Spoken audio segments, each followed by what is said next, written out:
Hey, howdy, how's it going? I'm glad you're here. Welcome to my never-ending quest to make a video less than 5 minutes long. So if you've checked the internet lately, it's no secret that Cyberpunk Edgerunners is great. Because of that, I'm not going to waste your time by pretending I am enough of a contrarian to say otherwise. Yes, it is indeed amazing. If you're only here for that, there you go. You should stick around though, because I'm super funny and may or may not give good intellectual titillation. But if that's not enough, there'll also be anime titties. Anyways, Cyberpunk Edgerunners is an anime directed by Hiroyuki Imaishi of Studio Trigger, the auteur director behind projects like Gurren Lagann, Panty and Stalking, Kill la Kill, and Promare. And just like those other works, Imaishi's involvement makes Edgerunners a unique roller coaster of unorthodox directorial decisions facilitated by the support of incredibly talented people. One such decision has to do with the animation for Edgerunners. It's expressive, colorful, usually smooth, the art is great, and it's just overall fucking amazing. But that is not what makes the show special. Sure, it's definitely in the pros column, but there's plenty of things out there that look visually impressive yet fail as a complete package. No, what makes Cyberpunk Edgerunners animation important to its success is how it visually conveys emotion. Now some of you might be sitting there muttering to yourself, "This isn't unorthodox, everything tries to communicate emotional tone in their visuals, especially anime, you mid-taste sack of shit." And yeah, I can agree with that for the most part, just not in the way Edgerunners does it though. Because unlike most creative endeavors out there, this show's visual style is relentless in its mission to stuff imaginative, expressive art into as many frames as the budget will allow, and will do things that not a lot of shows will do to emotionally connect.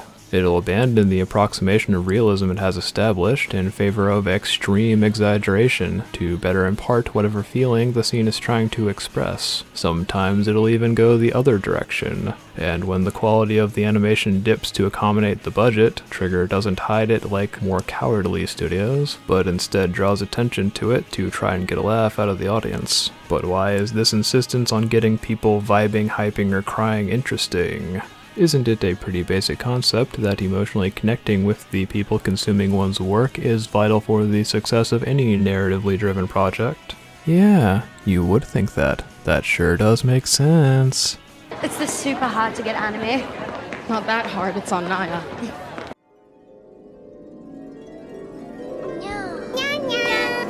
Nine.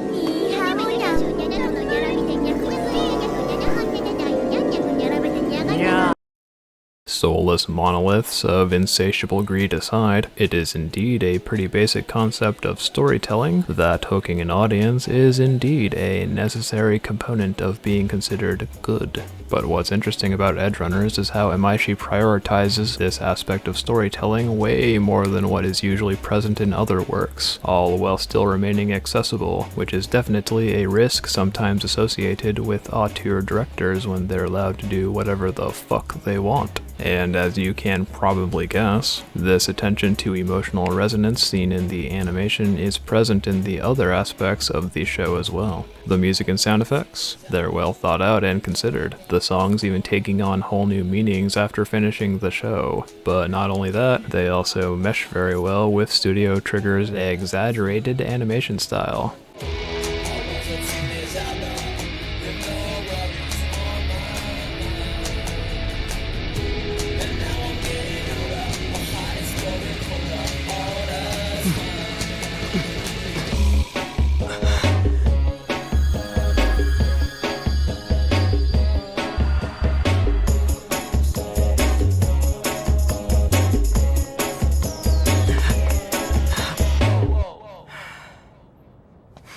The writing and voice acting? A lot of thought went into the dialogue, especially between these two, and bonus points to the writing as a whole for not treating the audience like retarded children the whole time. Overall though, the writing and voice acting is extremely over the top, but that works in the show's favor, because everything in this show is like that. I want this fused here. High time I chrome the fuck up. All these things are creatively consistent and utilized properly, allowing for the creation of an extremely endearing and effective cinematic language to tell the show's story. Which brings me to the thing we need said language for: the plot.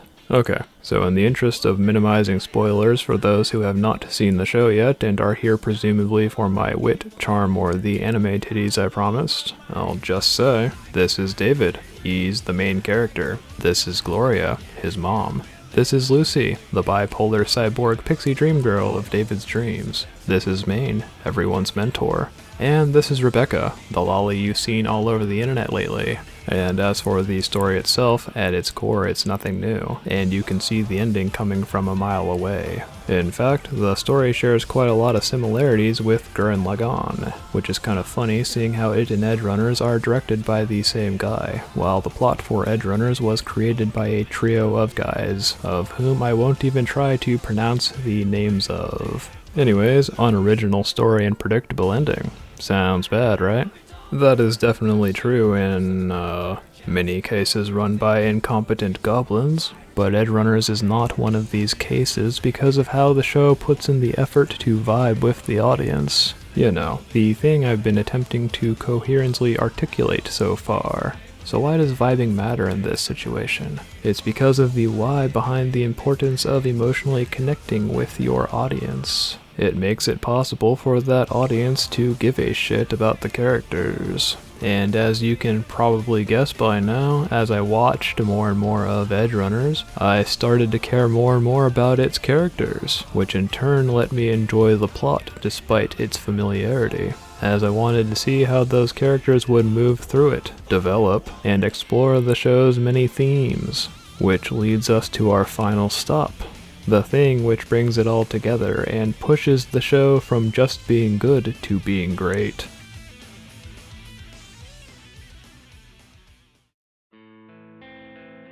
Themes are very important in pretty much all creative endeavors because they are the concepts we can map onto our own lives, the ideas which allow us to feel for fictional characters. For instance, one of this show's themes is about motivation and why we do the things we do. This is explored through David's character, and without getting too much into the details, throughout most of the show he is driven by a desire to live up to the expectations of the people closest to him, to make them proud, even when it's definitely not what's best for him. It's a tough concept to consider. When is it okay to let go of the dreams others had for you? Is it okay to never let go of those hopes no matter what? Is there a compromise somewhere? Do you even know what you want for you?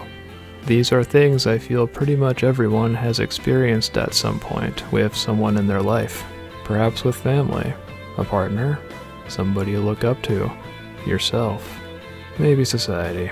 Regardless of who or what though, even if you don't take it to the same extremes as David, I bet most people have had or currently have someone they do not want to let down.